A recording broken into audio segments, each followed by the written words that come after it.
तनपुरे साहेब, तुम्ही तुमच्या कारखान्याचा विषय राहिला. कारखान्याचा एक मिनिट कारखान्याच्या संदर्भामध्ये कालच मी साखर आयुक्तांशी बोललेलो आहे. त्याच्यात कारखान्यावर कर्जाचा भार प्रचंड झालेला आहे. NCDC मध्ये प्रस्ताव तयार करावा लागणार आहे. बाबासाहेब पाटील सहकार मंत्री, त्यांच्या अध्यक्षतेखाली कमिटी आहे. मीच अर्थमंत्री आहे. अर्थमंत्री त्याला मान्यता देतात, नंतर कॅबिनेट पुढे विषय जातो. ह्या संदर्भामध्ये आपली पण चूक आहे. आपली काय चूक आहे? सभासदांनी योग्य संचालक बोर्ड निवडून द्यायला पाहिजे होतं. शिक्के मारायला किंवा बटन दाबायला अजित पवार नव्हता आला. एक मिनिट, मी जे बोलतो ते खरं बोलत असतो. त्याच्यामध्ये तुम्ही काही दूधखोळी नव्हता. कुणाला निवडून द्यायचं कुणाला नाही, तुम्ही कारखान्याचे मालक होता. तुम्हाला कळायला नको होतं? तुम्ही वेगवेगळ्या लोकांना निवडून दिलं. काय काहींनी मागं तर कारखाना ताब्यात घेतला आणि परत बघितलं पण नाही. अरे ज्याचं जळतं ज्याचं त्यालाच कळतं. त्याच्यामुळं तुम्ही लक्षात घ्या, मला याच्यातला खूप मोठा अभ्यास आहे. मी वयाच्या 24व्या वर्षी साखर कारखान्याचा डायरेक्टर झालो. माझ्या इथले सगळे कारखाने मी अतिशय उत्तम चालवतो.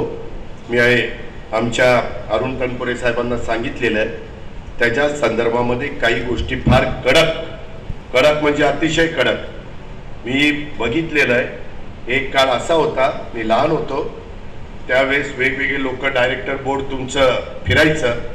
त्यावेळेस 21 का 24चं डायरेक्टर बोर्ड होतं. पट्ट्यांनो, तुमच्या कारखान्यामध्ये 24 डायरेक्टरना 24 गाड्या आणि 24 ड्रायव्हर होते.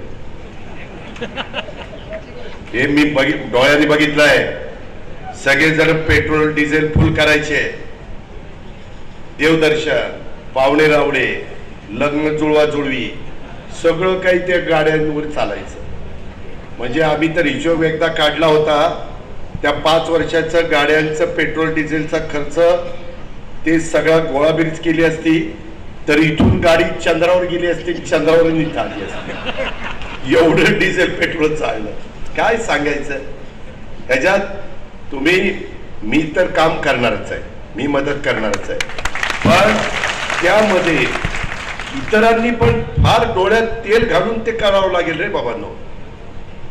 तुम्हाला पण लगेच अजित पवारने सांगितलं त्याचा 36च्या 36 भाव आहे, मग तुम्ही दिला पाहिजे. अहो, ब्रह्मदेव आला तरी देऊ शकणार नाही. त्यामध्ये घेतलेल्या कर्जाचे हप्ते काही ठिकाणी आम्ही तुम्हाला वन टाइम सेटलमेंट करून देऊ, काही सवलत देऊ. आम्ही आता सहकारी साखर कारखाना चालवायला सहकारी साखर कारखान्यालाच द्यायचं असं ठरवलेलं आहे. पूर्वी खासगी लोक घ्यायची आणि कारखाने उभे करायचे. कारण स्वर्गीय विलासराव देशमुखांनी मी त्याच्याबद्दल तुमच्या नवनिर्वाचित संचालक बोर्डाशी बोली. मी कालच ह्याच्याबद्दल साखर आयुक्ताशी बोललेलो. ताज्या बातम्यांसाठी आणि नवनवीन अपडेट्ससाठी SRB न्यूजला सबस्क्राईब करा आणि बेल आयकॉनला प्रेस करा.